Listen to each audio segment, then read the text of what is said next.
जय हिंद, नमस्कार। एक बार फिर से आप सभी का स्वागत है आपके अपने चैनल वीके मैथ पर। आज के इस वीडियो में दोस्तों हम सीखने वाले हैं बोर्ड मास का नियम। बोर्ड मास का नियम क्या होता है, किस तरीके से इसे अप्लाई किया जाता है, इसके बारे में आज के इस वीडियो में हम सीखने वाले हैं।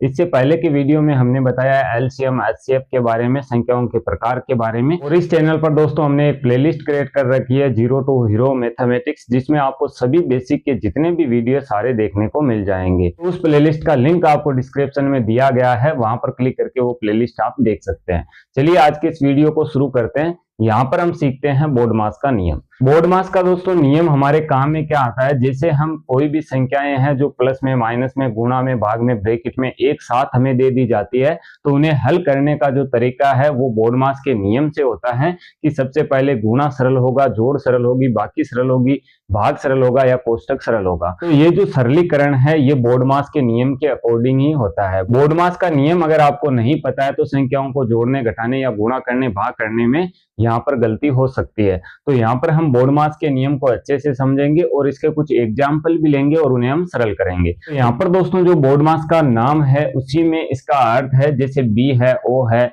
इसके बाद में डी है, एम है, ऐसे सबका कुछ ना कुछ यहाँ पर मतलब होता है और उसी से हम क्वेश्चन को हल करते हैं। जैसे यहाँ पर हम एक एग्जाम्पल लेते हैं। जैसे मान लीजिए हमें इस प्रकार से कोई क्वेश्चन दिया जाता है 7 गुणे 3 प्लस यहाँ पर मान लीजिए ब्रैकेट हमें दिया गया और यहाँ पर दोस्तों 4 अंदर लिखा हुआ है, छोटा ब्रैकेट यानी कि छोटा कोष्टक हमें दिया गया। मान लीजिए 8 है, इसको भाग किया गया 2 से और ब्रैकेट बंद कर दिया गया है। आगे भी मान लीजिए कोई संख्या गुणा में या माइनस में, प्लस में दी जाती है। इस प्रकार से कोई क्वेश्चन हमें देखने को मिलता है।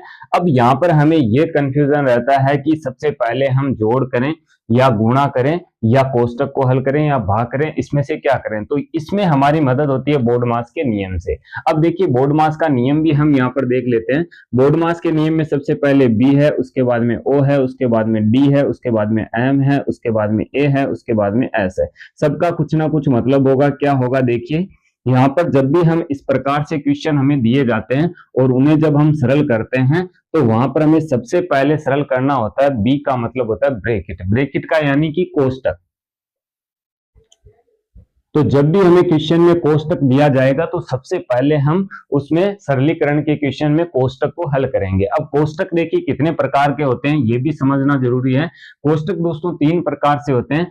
पहले होता है छोटा कोष्टक, उसके बाद में होता है मंझला कोष्टक और उसके बाद में होता है बड़ा कोष्टक। तो 3 प्रकार से हमें कोष्टक दिए जाते हैं। कोष्टक को सरल करने का भी तरीका क्या है, सबसे पहले हम छोटा कोष्टक सरल करेंगे, उसके बाद में मंझला कोष्टक, उसके बाद में बड़ा कोष्टक। और यहाँ पर कोष्टक सरल होने के बाद में हम ओ यानी कि ऑफ जब हमें दिया जाता है किसी संख्या के आगे, जिसे यहाँ पर दोस्तों ऑफ लिखा होता है, का हिंदी में लिखा जाएगा, तो वहां पर हम ब्रैकेट हल करने के बाद में यानी कि कोष्टक को सरल करने के बाद में हम इस ऑफ को सरल करेंगे। और ऑफ का मतलब होता है गुणा, यानी कि यहाँ पर गुणा का चिन्ह होगा, पहले ये सरल होगा। ठीक है। अब यहाँ पर ओ का मतलब ऑफ हुआ या हिंदी में हम इसे कहें का, ठीक है, या हम कह सकते हैं गुणा का चिन्ह।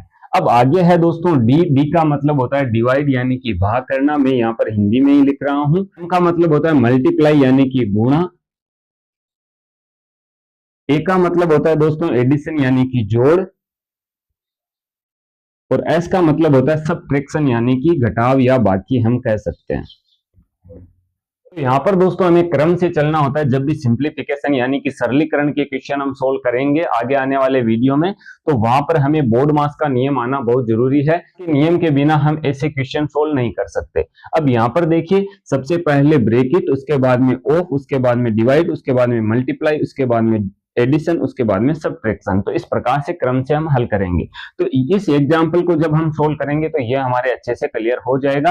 आपको बोर्ड मास नाम याद रखना है और उसके जो अक्षर हैं उससे आप अपने आप समझ जाएंगे कि बी का मतलब ब्रैकेट होता है, ओ का मतलब वो होता है, डी का मतलब डिवाइड होता है, एम का मतलब मल्टीप्लाई होता है, ए का मतलब एड होता है, एस का मतलब सबट्रैक्ट होता है।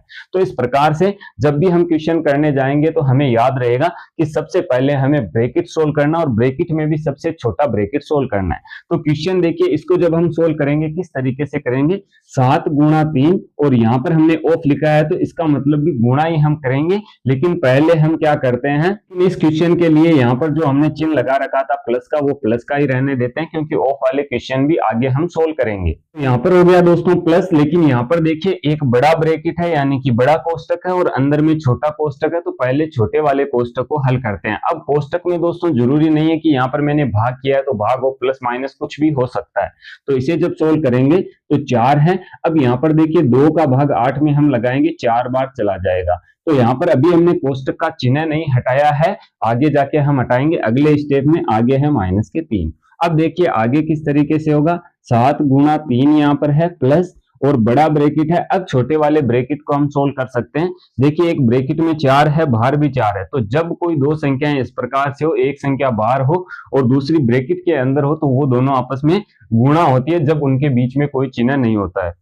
यहाँ पर कोई चिन्ह नहीं है तो 4 का 4 से हम गुणा करा देंगे, 16 हो जाएगा। अब यहाँ पर आप देखिए ब्रैकेट लगा भी सकते हैं या इस ब्रैकेट को हटा भी सकते हैं, बड़े वाले को भी साथ में, क्योंकि यहाँ पर 16 हमें आंसर प्राप्त हो गया है जो यहाँ पर संख्या हमें दी गई थी उसका। तो यहाँ पर सीधा आप 16 लिख सकते हैं। आगे है -3। अब यहाँ पर देखिए क्या हुआ, हमने ब्रैकेट को सोल्व कर दिया जिसमें डिवाइड भी था जो साथ में हो गया। अब यहाँ पर हमारे पास जो क्वेश्चन है इस प्रकार से है, 7 गुणा 3 प्लस 16 -3। तो यहाँ पर देखिए सबसे पहले हमें क्या करना होता था, ब्रैकेट सोल्व, उसके बाद में हम करते थे ऑफ हमारे पास था नहीं, उसके बाद में डिवाइड करते हैं, तो डिवाइड भी यहाँ पर नहीं है, तो इसके बाद में हमें करना होता है मल्टीप्लाई यानी कि गुणा। तो गुणा हम करेंगे, तो गुणा में ये संख्या है तो इसका गुणा करा देंगे, 7 का गुणा 3 से करा देंगे 21 हो जाएगा, प्लस 16 और -3। अब यहाँ पर देखिए हमारे पास प्लस और माइनस के चिन्ह है, यानी कि जोड़ और घटाव हमें करना है। तो उसे करने के लिए आप किस तरीके से करेंगे, यहाँ पर दोस्तों आपको ये ध्यान रखना है कि प्लस की संख्याएं कितनी है, माइनस की संख्याएं कितनी है। तो प्लस वाली संख्याएं प्लस वाली संख्या में ऐड कर दीजिए, माइनस वाली माइनस वाले में ऐड कर दीजिए। तो यहाँ पर हमारे पास दो चिन्ह रहेंगे, एक प्लस का एक माइनस का। अब हमें वहां पर ये देखना है कि प्लस वाली संख्या ज्यादा है या माइनस वाली ज्यादा है। तो जो ज्यादा है उसमें से कम है वो घटा देंगे, और जिसका जो चिन्ह ज्यादा के लिए है वो हम लगा देंगे। तो यहाँ पर देखिए 16 और 21 दोनों प्लस की संख्याएं हैं, 21 के आगे कोई चिन्ह नहीं है, इसका मतलब ये प्लस की संख्या है। तो 21 और 16 को जब हम ऐड करेंगे तो ये हो जाएंगे 37, और यहाँ पर माइनस के 3 है तो माइनस के 3 इसमें से हम घटा देंगे, तो यहाँ पर बचेंगे 34। ठीक है, तो ये हमारा आंसर हो जाएगा। इस तरीके से हम सिंप्लीफिकेशन के क्वेश्चन सोल्व करेंगे बोर्ड मास के नियम से। तो ये होता है दोस्तों बोर्ड मास का नियम, जिसमें हमने एक एग्जाम्पल से समझाया है। अब यहाँ पर इसी में हम कवर कर लेते हैं सारी चीजें, किस प्रकार से। जैसे यहाँ पर दोस्तों मान लीजिए मैंने ऑफ लिखा था, तो यहाँ पर ऑफ होता तो हम क्या करते, तो इसे हम ब्रैकेट में लिख लेते, कोई भी नंबर हो सकता था, जैसे 3 ले लेते हैं हम। ठीक है, तो एक 3 हमने लिया, यहाँ पर ऑफ होता, और इसके बाद में आगे हमें क्वेश्चन इसी प्रकार से मिलता, तो यहाँ ऑफ की जगह हम गुणा करते, और इस ब्रैकेट को सोल्व करने के बाद में हम इस गुणा वाले चिन्ह को हल करते। इस प्रकार से एक ही एग्जाम्पल से आप समझ चुके होंगे कि बोर्ड मास का नियम हमें किस प्रकार से अप्लाई करना है। हमें बस बोर्ड मास नाम याद रखना है, और BODMA और S का जो मतलब है वो हमें पता होना चाहिए। तो कोई भी किसी भी तरीके का क्वेश्चन हो आप आसानी से सोल्व कर पाएंगे।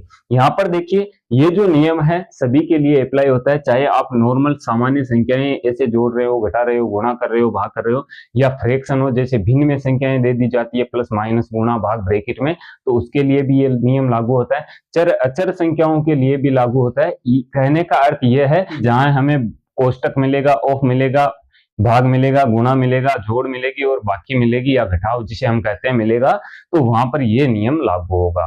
तो उम्मीद करता हूं कि ये नियम आपके अच्छे से समझ में आया होगा। अगर ये वीडियो आपको पसंद आया तो वीडियो को लाइक और शेयर जरूर कीजिएगा। आगे आने वाले वीडियो में दोस्तों हम फ्रैक्शन के बारे में सीखने वाले हैं कि फ्रैक्शन क्या होती है, किस प्रकार से ऐड किया जाता है, सब्ट्रैक्ट किया जाता है, मल्टीप्लाई किया जाता है या डिवाइड किया जाता है। तो आगे आने वाले वीडियो देखने के लिए आप इस चैनल को सब्सक्राइब कर सकते हैं, और आप जीरो टू हीरो प्लेलिस्ट जरूर वॉच कीजिएगा, जिसमें आपको हेल्पफुल वीडियो मिलने वाले हैं। मैं मिलता हूं आपसे इसी की नेक्स्ट वीडियो में, तब तक के लिए जय हिंद, जय भारत, वंदे मातरम।